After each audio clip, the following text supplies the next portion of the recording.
పశ్చిమ గోదావరి జిల్లా కాళ్ళ మండలం కాళ్ళకూరు పురాతన దేవాలయం భక్తుల కొంగు బంగారంగా విరాజిల్లుతుంది. శ్రీ పద్మావతి సమేతి వెంకటేశ్వర స్వామివారి ఆలయంలో స్వామివారు స్వయంభుగా వెలిశారు.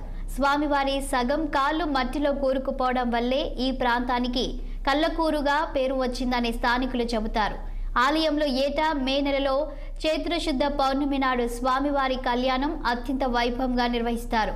ఈ దేవస్థానంలో పెళ్లిళ్లు జరిగితే వారి దాంపత్య జీవితం ఎంతో ఆనందంగా ఉంటుందని భక్తుల ప్రగాఢ విశ్వాసమని చెబుతున్న ఆలయ కార్యనిర్వహణ అధికారి అరుణ్ కుమార్తో మా ప్రతినిధి నిమ్మల ఆది ఫేస్ టు ఫేస్. పశ్చిమ గోదావరి జిల్లా కాళ్ళమండలం కాళ్ళకూరు గ్రామంలో సుమారు 600 ఏళ్ళు పైబడి చరిత్ర కలిగిన శ్రీ స్వయంభు శ్రీ వెంకటేశ్వర స్వామి దేవస్థానం నందు ఈరోజు మనం ఉన్నాము.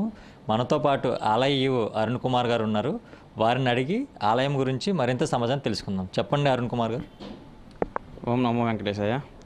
స్వయంభు అయినటువంటి శ్రీ కాళ్ళకూరు వెంకటేశ్వర దేవస్థానం సుమారు 600 ఏళ్ళ కింద నిర్మించడం జరిగింది. అదేవిధంగా ఈ ఆలయం అత్యంత ప్రతిష్టమైనది. ఇక్కడ మ్యారేజ్లు జరుగుతాయి ఎక్కువగాను. ఆ మ్యారేజ్ జరిగిన ఫ్యామిలీస్ అందరూ కూడా వాళ్ళ అన్యోన్య జీవితం ఆనందంగా ఉంటుందని భక్తుల యొక్క నమ్మకం. అదేవిధంగా ఇక్కడ స్వామివారు భక్తుల యొక్క కోరికలు తీర్చే కొంగు బంగారంగా వెలిసినారు.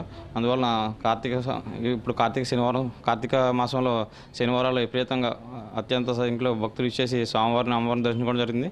అదేవిధంగా భక్తుల యొక్క ప్రగాఢ విశ్వాసం ఇక్కడ స్వామివారిని ఏ కోరికలు కోరుకున్నా వాళ్ళ యొక్క కోరికలు తీరుస్తారని నమ్మకం. ఇక్కడ ఎక్కువగా పెళ్ళిళ్ళు కూడా ఇక్కడ చేసుకున్న వాళ్ళు కూడా దాంపత్య జీవితం ఎంతో అన్యోన్యంగా ఉంటుందని తెలియజేస్తారు కదా.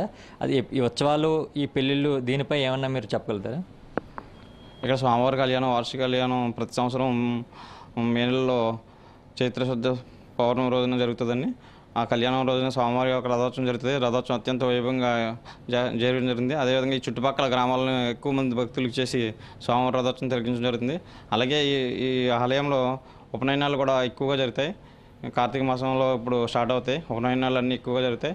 ఇక్కడ ఉపనయనం జరుగుతుంటే వాళ్ళకి లైఫ్ చాలా బాగుంటుందని భక్తుల యొక్క విశ్వాసం. అత్యంత శక్తివంతమైన దేవస్థానంగా కాళ్ళకూరు స్వయమైన శ్రీ వెంకటేశ్వర స్వామి దేవస్థానం అని ఆలయ ఈవో అరుణ్ కుమార్ గారు చెప్పారు. కెమెరామెన్ ఆదిత్యతో ఆది 6 టీవీ.